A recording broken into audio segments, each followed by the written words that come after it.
Class size is something that we often discuss on this radio station when talking about education and the difficulty of managing large classes and the supposed lower quality of education, no matter the best efforts of dedicated teachers who are confronted with large classes. Dr. Mark Potterton, the principal of Sacred Heart Primary School in Johannesburg, regular contributor to the Daily Maverick, has written about class sizes and joins us now to talk through some of the issues. Mark, good afternoon. Hi, how are you? I'm good, Mark, and yourself? Great, thanks. One of the things I took away from reading your article is that large class sizes are not necessarily anti-educational, anti-pedagogic. Yes, but I think you've got to read much more closely because I think the headline was a bit deceptive. Large class sizes may not be bad. I think that got people reading the article. They edited out a piece from the article where I speak about my own experience.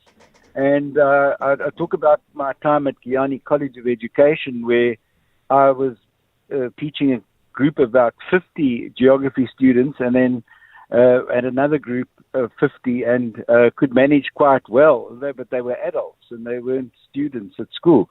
And some colleagues across up the hill from us at the University of the North in those days asked if I'd come teach a course.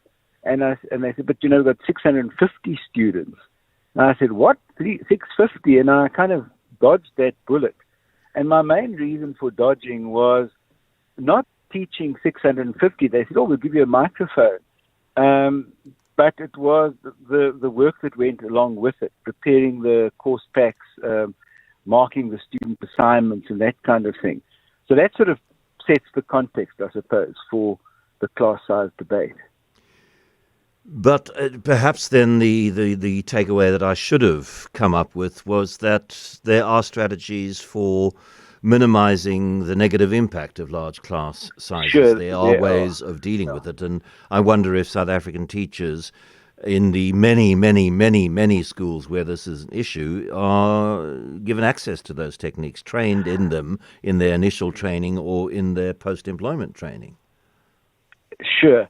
That's part, and John, I think that I do make the argument that the large class size has less impact when the children are older at school.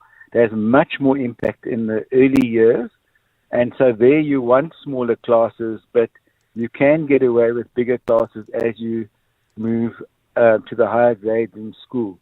The issue of techniques and strategies for dealing with large classes is important because, firstly, let's just talk a bit about the context. I've worked in places like Malawi and in Lesotho where they've got huge classes, sometimes 100, 150. And to be honest, that in that kind of context, you don't get much learning happening. It's not as effective. And the main reason is that teachers don't really know what to do. Often they have, in those contexts, you have shortages of textbooks.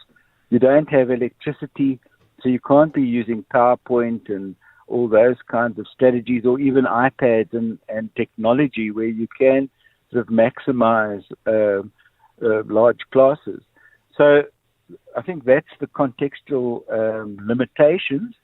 Then, of course, you can teach people how to deal with bigger classes, how to group classes into smaller groups and to work with smaller groups and to use maybe peer teaching and those kinds of strategies. And so professional development and providing teachers with those kinds of skills is important. And I'm not sure that a lot of our teacher training and teacher preparation does prepare people for those kinds of contexts. Which is problematic because they have been part of our educational landscape for quite a long time now, and no evidence of them, of class pupil-teacher ratios declining. In fact, they're getting worse as more and more people come into educational systems, and that's not matched by teachers and by new schools to sort of keep the ratio at close to optimal levels. So it really is something then that should be considered as a matter of urgency by the education authorities, is to investigate the strategies which seem most appropriate for the South African situation and start to train teachers in them so that the impact of the large class, the negative impact, is minimized. I agree. And so that's from the training perspective and preparation. But I also think there's a whole planning dimension.